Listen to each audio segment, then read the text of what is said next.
అందరికీ నమస్కారం. నేను మీ doctor Venugopal, consultant physician at Venu Vidya hospital Nalgonda. చాలామంది అడుగుతుంటారు, సార్ నాకు అసిడిటీ ఉంది, బ్లోటింగ్ ఉంది, ఈ రెండు ఏంటి అసలు, అండ్ వీటి వల్ల సీరియస్ ఇష్యూస్ వస్తుంటాయా, ఏం చేయాలని అడుగుతుంటారు.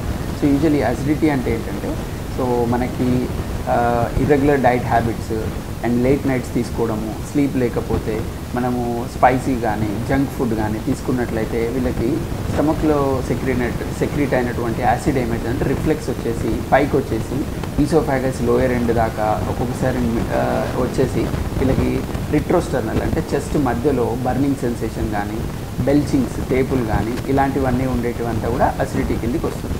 బ్లోటింగ్ అంతా కూడా కొంచెం లోయర్ అబ్డామిన్లో ఉంటుంది. సో ఇదంతా కూడా ఎక్సెసివ్ గ్యాస్ లేదంటే క్రానిక్ కాన్స్టిపేషన్ వల్ల వీళ్ళకి బిలో స్టమక్ అంటే లోయర్ అబ్డామిన్లో ఫుల్నెస్ అనిపించి బ్లోటింగ్ అనిపించి పెయిన్ అనిపిస్తూ ఉంటుంది. దీనివల్ల వీళ్ళకి ఎక్కువ ఎక్సెసివ్ గ్యాస్ పాస్ చేయడం కానీ అండ్ మోషన్ సరిగ్గా రాకపోవడము ఇవన్నీ కూడా బ్లోటింగ్ సింప్టమ్స్. సో ఇవన్నీ కూడా సీరియస్ ఇష్యూస్ అనడానికి ఉండదు, కానీ ఎక్కువగా సీరియస్ ఇష్యూస్ అవ్వవు, కానీ క్వాలిటీ ఆఫ్ లైఫ్ అనేది ఉండదు వీళ్ళకి.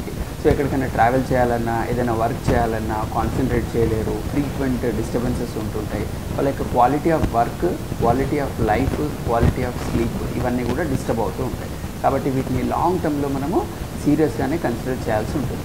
సో ఇవన్నీ కూడా మనము అవాయిడ్ చేయాలంటే టైంకి ఫుడ్ తీసుకోవడము, నైట్ ఎర్లీ డిన్నర్ చేయడము 6:30-7 లోపల, అండ్ జంక్ ఫుడ్ స్పైసీ ఇవన్నీ అవాయిడ్ చేయడము, మినిమం 7 hours స్లీప్ ఉండడము, 1 hour వాకింగ్ ఆర్ జాగింగ్ చేయడము, ఇలాంటివన్నీ చేసినట్లయితే ఖచ్చితంగా మనము ఈ బ్లోటింగ్ అండ్ అసిడిటీ నుంచి కాపాడుకోవచ్చు. ధన్యవాదాలు.